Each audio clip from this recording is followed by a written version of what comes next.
Yes. Sandeep ji हमारे बीच पुणे से आए हैं और संदीप जी हिंदी में बात करेंगे मराठी में? हिंदी में बात करेंगे। ट्रांसलेशन के लिए यहाँ पर चरण जी हैं, भरत है, तो ऐसा करते हैं कि हिंदी टू तेलुगु भरत और तेलुगु टू हिंदी चरण जी, ऐसा कर लेते हैं, राइट। सो संदीप जी आपके बैकग्राउंड के बारे में बताइए। సార్ పుणे నుంచి వచ్చిండు సార్ బ్యాక్గ్రౌండ్ అడుగుతున్నారు आपकी एजुकेशन क्वालिफिकेशन के बारे में बताइए, फैमिली बैकग्राउंड के बारे में बताइए। मेरा 10वीं तक मेरा कॉलेज गया था, 11वीं 1 साल से, लेकिन आगे घर की सिचुएशन नहीं थी आगे पढ़ने की, तो वहाँ तक ही स्टॉप कर दिया। और घर की सिचुएशन क्या थी वो बताइए। मतलब जन्म कहाँ हुआ आपका और कैसी परिस्थिति में हुआ? हमारे महाराष्ट्र में सातारा जिला करके डिस्ट्रिक्ट है, उसमें एक छोटा सा गांव है वाकेश्वर करके, वहाँ मेरा जन्म हुआ।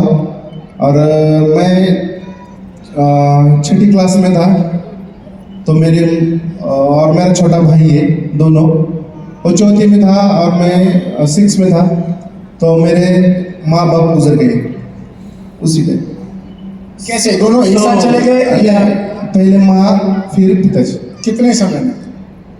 3-4 साल के बीच रहा होगा वो। तो आप 6th स्टैंडर्ड में थे तब कौन गया? हाँ 6th स्टैंडर्ड में था तब माँ, और 2-3 साल के बाद पिताजी। कैसे? माँ को पैरालिसिस हो गया था और पिताजी ड्रिंक करते थे ज़्यादा।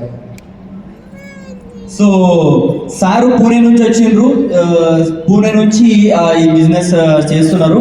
సో సార్ 10th క్లాస్ వరకు చదువుకున్నారు. ఎందుకు చదువుకోలేదు అని సార్ అడిగితే ఎట్లాంటి బ్యాక్గ్రౌండ్ నుంచి మీరు వచ్చిండ్రు అని అంటే, సార్ వాళ్ళ అమ్మ సార్ చిన్నగా ఉన్నప్పుడు అంటే 6th క్లాస్ ఉన్నప్పుడు, ఈయన సార్ 6th క్లాస్ ఉండేనంట, వీళ్ళ తమ్ముడు 4th క్లాస్ ఉండేనంట. అప్పుడు వీళ్ళ అమ్మ చనిపోయిండ్రు. దాని తర్వాత 2 సంవత్సరాల తర్వాత వీళ్ళ నాన్న చనిపోయిండ్రు.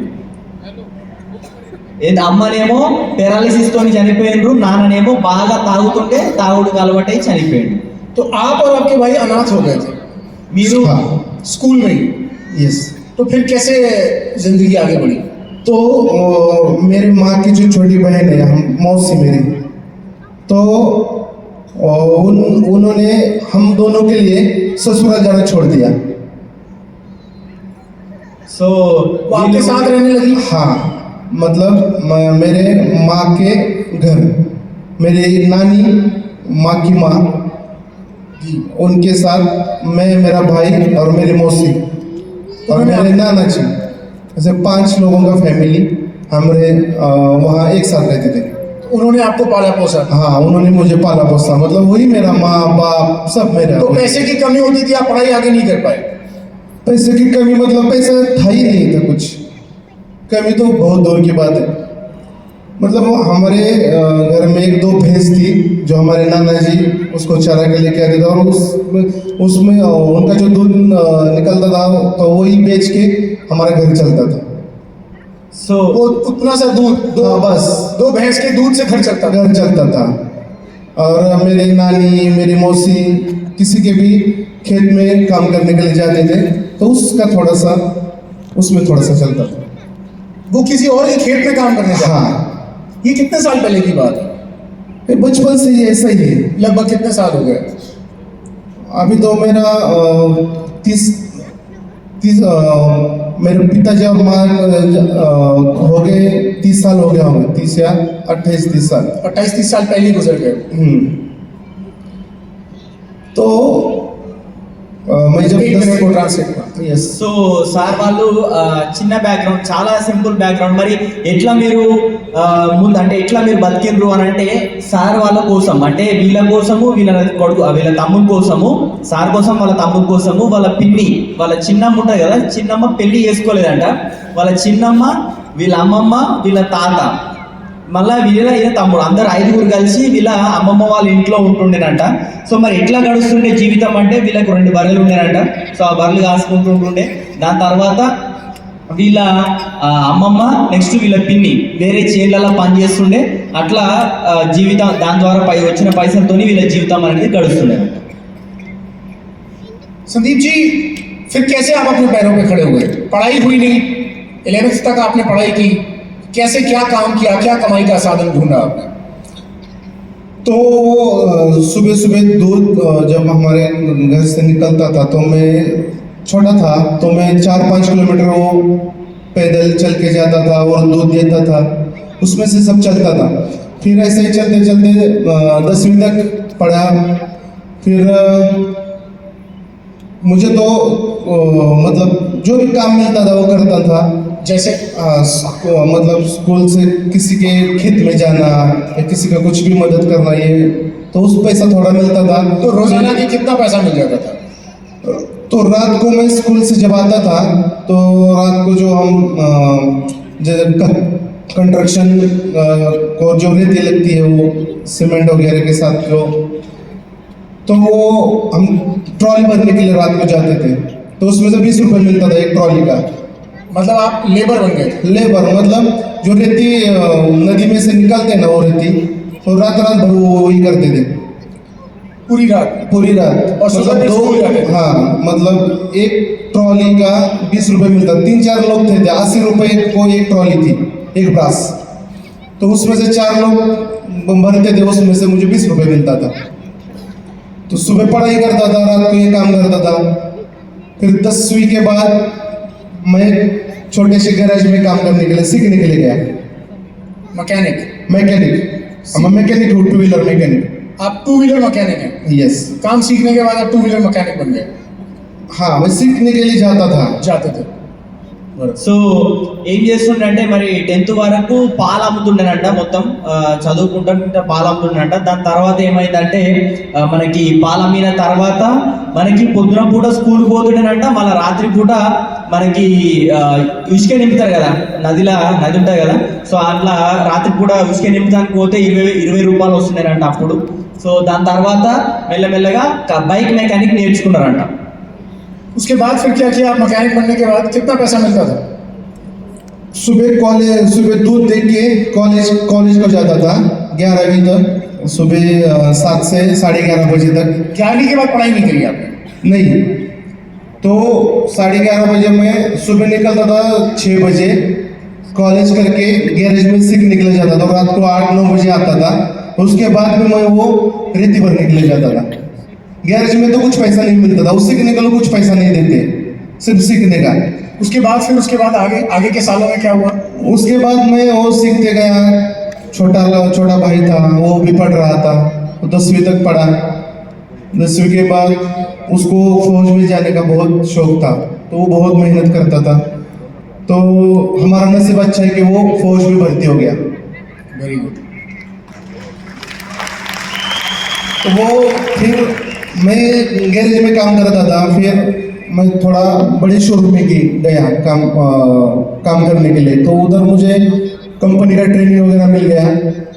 तो 2007 में मैंने पुणे शिरवल के यहाँ खुद का वर्कशॉप चालू कर दिया 10x10 में।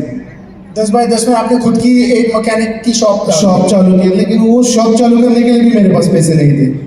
तो मेरे नानी ने वो एक भैंस थी, वो जो बेची थी उसका 7,000 रुपये आया था, और पोस्ट ऑफिस में उसका FD किया था। तो वो भी FD कैंसिल करके वो 7,000 रुपये निकाल के मैंने वो वर्कशॉप डाला था। तो वो भी भंगार से किधर से जो भी मटेरियल मिलता था अच्छा वो निकाल के उसमें से बनाया था। సో ఏం జరిగిందంటే సారు మెకానిక్ అట్లా మెల్లమెల్లగా మెకానిక్ అంటే ఇక 10 తర్వాత బంద్ చేసిండు. 10 తర్వాత చదవడం బంద్ చేసి ఏం చేసిండ్రంటే మనకి 11 గంటల దాకా పాలు అమ్ముతుండే. పాలు అమ్మిన తర్వాత మళ్ళీ వేరే కొంచెం పెద్ద మెకానిక్ షాప్కి పోయి ఆ పెద్ద మెకానిక్ షాప్లో పని చేస్తుండేనంట. సో దాని తర్వాత మెల్లమెల్లగా అట్లా మొత్తం నేర్చుకున్న తర్వాత 2007 సంవత్సరంలో సారు సొంతంగా మెకానిక్ షాప్ పెట్టిండంట. అది కూడా ఎట్లా పెట్టిండంటే అవి పైసలు ఒక బర్రెని అమ్మేస్తే 7,000 రూపాయలు వచ్చినాయంట. అప్పుడు అమ్మేసిన పైసలతోని మళ్ళీ దాని తర్వాత సెకండ్ హ్యాండ్ సామాన్లు ఉంటాయి కదా, ఆ సామాన్లు అన్నిటితోని కలిపేసి ఒక మనకి bike showroom bike mechanic shop పెట్టిండ్రంట, వర్క్షాప్. तो ये वर्कशॉप कितने साल तक चला और फिर वेस्टीज बिजनेस आपको कौन से साल में मिला? वो वर्कशॉप मैंने 18 साल काम किया वर्कशॉप में। मतलब खुद ही 5-6 साल गए। खुद काम करते थे आप? हाँ, सीखने के लिए 5-6 साल गए। और ऐसी सिचुएशन आई 2007 में, मुझे वर्कशॉप में डालना था, भाई भी फौज में भर्ती हो गया। लेकिन उस सिचुएशन ऐसी थी सर कि वो ट्रेनिंग के लिए जा रहा था और उस टाइम मेरे पास पैसे नहीं थे, और जिस एकेडमी में उसको सीखने के लिए भेजा था उधर 80,000 रुपये मुझे भरने थे उस टाइम, और जब मेरे पास कुछ भी नहीं था।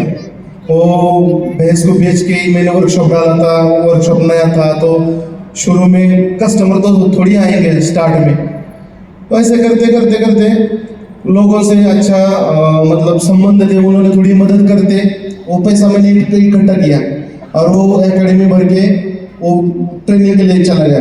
लेकिन ट्रेनिंग के लिए जा रहा था तो मेरा फर्ज था कि उसको 2-4-5 हज़ार खर्चा करने के लिए दे दूँ, लेकिन मेरे पास एक भी रुपये नहीं था। जो भी 1,000-1,200 रुपये थे मैंने उसको दे दिए। मैं उसको बोला तू आ जा, फिर बाद में मैं तुमको पैसा भेजता हूँ।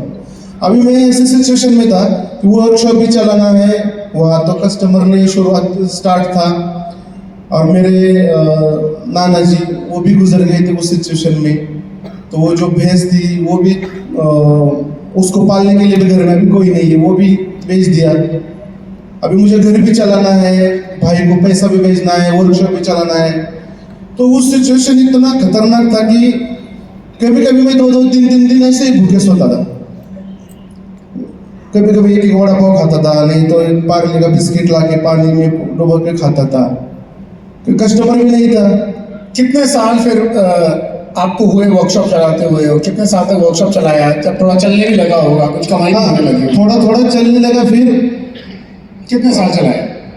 अभी तो मैं वर्कशॉप में मेरा 2007 में शुरू किया, तो ऐसा 1 साल 2 साल सिचुएशन होते होते गया, उसका ट्रेनिंग कंप्लीट हो गया। तो फिर थोड़ा उस पैसा मेरा भी अच्छा चलने लगा, उसका भी ट्रेनिंग चल रहा था। फिर वो थोड़ा पैसा भेजने लगा ट्रेनिंग के बाद। कितने साल वर्कशॉप कितने साल चली? 2007 से मैंने वहाँ शुरू किया, तो 3-4 साल ऐसे ही चलता रहा। ओके। 2011 तक अच्छा सा मेरा वहाँ सेटल हो गया। मैं बहुत लोगों को पता चल गया कि अच्छा मैकेनिक है, ईमानदार है, काम हमारा इंडस्ट्रियल एरिया है total, MIDC area.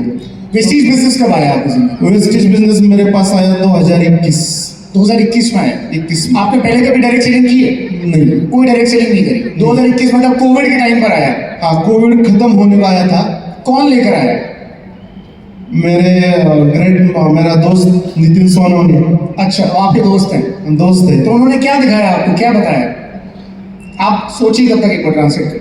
So sir ఇంతకుముందు మెకానిక్ షాప్లో పనిచేస్తుండే. దీనికన్నా ముందు ఒక స్టోరీ ఏంటంటే సార్ వాళ్ళ తమ్మునికి ఆర్మీలో జాయిన్ అవ్వడం చాలా ఇష్టం అంట. సో అట్లనే ట్రైనింగ్ బాగా మంచిగా చేసుకొని సో ఆయన ఆర్మీలో జాయిన్ అయ్యాడంట. కానీ జాయిన్ అయిన తర్వాత అకాడమీలో చేయడానికి ఆయనకి పైసలు లేకుండే. అప్పట్లో 80,000 రూపాయలు కావాలన్నారంట.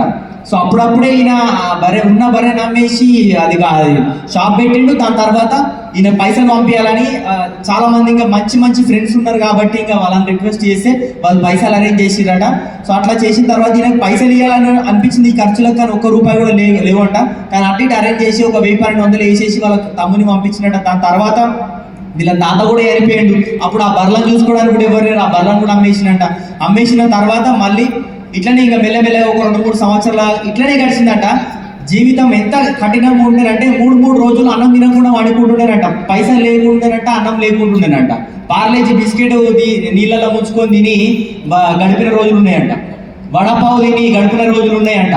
అట్లాంటి సిచ్యువేషన్ నుంచి ఒక 3 సంవత్సరాల తర్వాత ఏమైందంటే కొంచెం వీళ్ళ తమ్ముడు కూడా కొన్ని పైసలు పంపించడం, ఈయన షాప్ కూడా కొంచెం మంచిగా నడవడం వల్ల కొంచెం బిజినెస్ ముందుకు అయ్యి కొంచెం అక్కడనే మంచిగా సెటిల్ అయ్యిందంట. సెటిల్ అయిన తర్వాత వెస్టీజ్ బిజినెస్ 2021 వీళ్ళ అప్లైన్ ద్వారా రావడం జరిగింది సార్కి. नितिन जी ने क्या कहा फिर आपसे?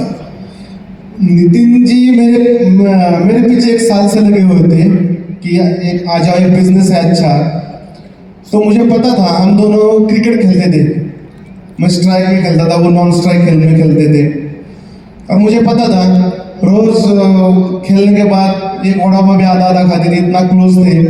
मेरे पीछे लगे होते 1 साल से, लेकिन मैं बोला मुझे नहीं करना है, क्योंकि रोज का 200, 300, 400, 500, 1000 रुपये मिलता था, तो वही मेरे दिमाग में था।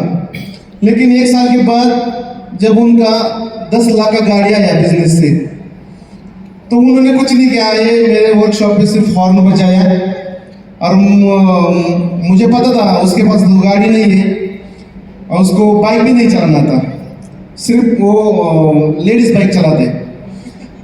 तो ये मैं बोला किसका गाड़ी है, मैं सर्विसिंग कर रहा था गाड़ी का, वो पीछे से हॉर्न बजाया, मुझे लगा कोई और होगा, लेकिन वो बार बार हॉर्न बजा रहा था, मुझे थोड़ा गुस्सा आ गया। मैं बोला यार क्यों जोर से हॉर्न बजाओ। मैं उठ के देखा तो वो पीछे उन्होंने ग्लास नीचे लिया, तो मैंने देखा यार, ये बोला किसका गाड़ी लेके आया तो बोला मैं तेरे को 1 साल से बता रहा हूँ, उसी बिजनेस से आया। पॉज। नितिन जी ने हॉर्न दबाया। नितिन जी एक बार कहाँ है, खड़े हो जाइए, एक बार स्पॉटलाइट मारना। नितिन जी कहाँ है, हाथ खड़ा कीजिए। पीछे पीछे है थोड़ा सा। अच्छा, अगर स्पॉटलाइट जा रही है, कैमरा जा रहा है तो दिखाना एक बार नितिन जी को। नितिन जी उधर है, हाँ वो स्पॉटलाइट पे उधर। नितिन जी ने हॉर्न मारा और संदीप जी को वो हॉर्न भी पेन को जगाने का काम किया। हॉर्न ने, एक सिंगल हॉर्न ने। नितिन जी कोई प्रोडक्ट थोड़ी लेकर आए थे आपके पास, नितिन जी सपना लेकर गए थे उनके पास कि मेरी गाड़ी आ सकती है तो तुम्हारी भी आ सकती है। तो संदीप जी फिर आपने सीरियस हुए, आप प्लीज सर। సో సార్కి ఇట్లనే ఒక రోజు మెకానిక్ షాప్లో పనిచేస్తుంటుంటే వెస్టీజ్ గురించి ఎప్పుడు చెప్పిండంటే, వెస్టీజ్ గురించి ఎట్లా తెలిసిందంటే ఒక సంవత్సరం నుంచి నితిన్ సార్ వెనకాల పడుతుంటారంట, కానీ సార్ పట్టించుకోలేదంట. ఎందుకంటే ఆల్రెడీ మంచిగా పైసలు వస్తున్నాయి, 300 నుంచి 1000 రూపాయల దాకా దానిలో పైసలు వస్తున్నాయి. దాని తర్వాత వీళ్ళిద్దరు క్రికెట్ ఆడటోళ్ళు అంట. ఈయన స్ట్రైకింగ్ అండ్ బ్యాట్స్మింగ్ చేస్తుంటే, ఆయన బైరర్ లెక్క పనిచేస్తుంటే ఇట్లా చేస్తుండేనంట. అట్లా చేయడం వల్ల మంచిగా ఫుల్ క్లోజ్, కాకపోతే బిజినెస్ స్టార్ట్ చేయాలంట. ఒకరోజు ఏమైంది, బైక్ మెకానిక్ అంటే మనకి రిపేర్ చేస్తుంటే హారన్ కొడుతున్నట కార్ వాళ్ళు. ఒక 2-3 సార్లు హారన్ కొట్టినట. అని ఆయన కోపం వచ్చేసరి ఎవరు ఈ హారన్ ఎన్నిసార్లు కొడుతున్నారు వెనక మరి చూసేసరికి దానిలో నితిన్ సార్ ఉన్నాడట. సో ఆ నితిన్ అడిగినట్ట, ఎవరిది ఈ కారు, మరి నువ్వు ఈ కారు వేసుకొని వచ్చినావు అంటే ఇది సార్తో స్టోరీ చెప్తుండు. కానీ సార్ ఏం చెప్తుందంటే, చూడండి సారు ప్రొడక్ట్ తీసుకొని పోలేదు. ఇంతకు ముందుకు మనం మాట్లాడినాం కదా, మీకు పెయిన్ఫుల్ డ్రీమ్ కావాలి, పెయిన్ఫుల్ అంటే గుచ్చుకునేటట్టు కావాలని ఆ హారన్ కూడా నాకు గుచ్చుకున్నట్టు అయ్యి అన్నట్టు అని అయింది, ఆయన డ్రీమ్ ఓపెన్ అయింది అని సార్ చెప్తుంది. సో ఈ కారు ఎట్లా వచ్చింది అని అంటే, నీకు 1 సంవత్సరం నుంచి చెప్తున్నా కదా, నువ్వు వినలే కదా, ఆ బిజినెస్ నుంచి వచ్చిందని నితిన్ సార్ చెప్పినాడు. संदीप जी, आपने फिर 2021 में बिजनेस की शुरुआत की। असली कहानी तो थोड़ी आगे है। नहीं, थोड़ा सा शॉर्ट करना पड़ेगा, समय हमारे पास बहुत कम है। 2 मिनट हमारे पास है, 2 मिनट। उन्होंने मुझे वो गाड़ी का सेलिब्रेशन के लिए बुलाया। मुझे उस टाइम में उन पर भरोसा नहीं हुआ। मैं बोला किसी का लेके आया होगा मुझे बिजनेस में लाने के लिए, नाटक कर रहा होगा। तो उन्होंने मुझे बुलाया तो मैं गया, तो उधर 100-150 लोग आए हुए थे। वो बहुत डांस बेस कर रहे थे गाड़ी के सेलिब्रेशन में। तो मैंने सब देखा, मैकेनिक के कपड़े में पर ही मैं उधर गया था। तो उन्होंने देखा, तो सब होने के बाद मैंने उसको बोला अब क्या करना है, बोले मुझे भरोसा हो गया। तो वो बोला मैं तुम्हें सुबह बताता हूँ। तो सुबह आने के बाद मैं सब वहाँ देखा वो सब सिचुएशन। तो हमारे यहाँ हिंदुस्तान में या हमारे यहाँ महाराष्ट्र में सब जगह ऐसा होता है, जब दोस्त फेल हो जाता है तो दुख होता है, लेकिन दोस्त सक्सेस हो जाता है तो बहुत ज़्यादा दुख होता है। సో అంటే మన ఇండియాలో ఏమైతుందంటే, ఒక దోస్తు ఫెయిల్ అయింది అనుకో, జీవితంలో ఫెయిల్ అయింది అనుకో, ఆయనకి ఎవరికైనా ఇబ్బంది అనిపిస్తుంది. కానీ ఒకవేళ సక్సెస్ అయింది అనుకో, ఇంకెక్కువ ఇబ్బంది అవుతుంది, ఇంకెక్కువ బాధ అనిపిస్తుంది అంటున్నాడు. तो मुझे अंदर थोड़ा सा जलन फील हो गया, यार ये मेरे साथ रोज वड़ा पाव खाता है, खेलता है, और ये मेरे आगे कैसे गया। तो मैं बोला अभी बोलो क्या करना है। तो उसने मुझे एक ही बात बताया, एक फ्रेम बनाया कि संदीप तेरे 2 बच्चे, तेरी बीवी है और तू है, तू कंटिन्यू 2 व्हीलर पे रहता है, समझो तू गाड़ी अच्छा चलाता है, लेकिन इधर से उधर से आगे पीछे से कोई आके तुझको डैश दिया या कुछ भी हो गया तो तेरे बाद फैमिली का क्या? సో సార్ ఏం చెప్పిండంటే ప్లాన్ కాదు, ఒక రౌండ్ వేసి ఇగో నువ్వు ఇది నీ ఫ్యామిలీ, ఇది నువ్వు మంచిగా డ్రైవింగ్ చేస్తున్నావు, డ్రైవింగ్ చేసుకుంటా పోతుంటే ఒకవేళ నీకేమైనా అయిందనుకో నీ ఫ్యామిలీ సిచ్యువేషన్ ఎట్లా అని అడిగిండంట. पेन एरिया, अब అది जैसे पेन एरिया टच किया आवाज आई मुझे करना है बिजनेस। సో దాన్ని టచ్ చేసినప్పుడు సార్ నుంచి సౌండ్ వచ్చింది. संदीप जी सुना है आपने घर भी ले लिया है? हाँ, कितने लाख का? ओ 27 लाख का। 27 लाख का घर वेस्टीज बिजनेस से कर रहे हैं। Yes. और आपने भी गाड़ी ले ली है? अब बुक की है, अभी आएगी 2-3 दिन में। अभी तक आप टू व्हीलर पे ही थे। टू व्हीलर पे थे। जो गाड़ियों को ठीक करता है वो गाड़ी नहीं ले पा रहा था, गाड़ियां ठीक करते करते वेस्टीज बिजनेस आया, गाड़ी बुक कर दी। कौन सी गाड़ी? वैगनर बुक किया अभी, वैगनर बुक किया, कितने लाख की है? और 8 लाख की है, टॉप मॉडल। पहली गाड़ी होगी, पहली जिंदगी की पहली गाड़ी। और आपकी उम्र कितनी होगी लगभग? मेरे अभी 40 साल। 40 साल। 40 साल के बाद अब घर में खुशियां आ रही हैं, एक घर आ गया है और अब गाड़ी आने वाली है। जोरदार तालियां संदीप जी के लिए। సార్ వెస్టీజ్ బిజినెస్ నుంచి 25 లక్షల రూపాయలు పెట్టి ఇల్లు తీసుకున్నాడు. దాంతో పాటు సార్ ఏం చెప్తుంటాడండి, ఎన్నో బండ్లు మంచి చేసిన ఆయన బండి కొనుక్కోలేకపోయిండు, కానీ వెస్టీజ్ బిజినెస్ ద్వారా 8 లక్షలు పెట్టి కొత్త కార్ కొనగలిగిండు వెస్టీజ్ బిజినెస్ ద్వారా. Thank you.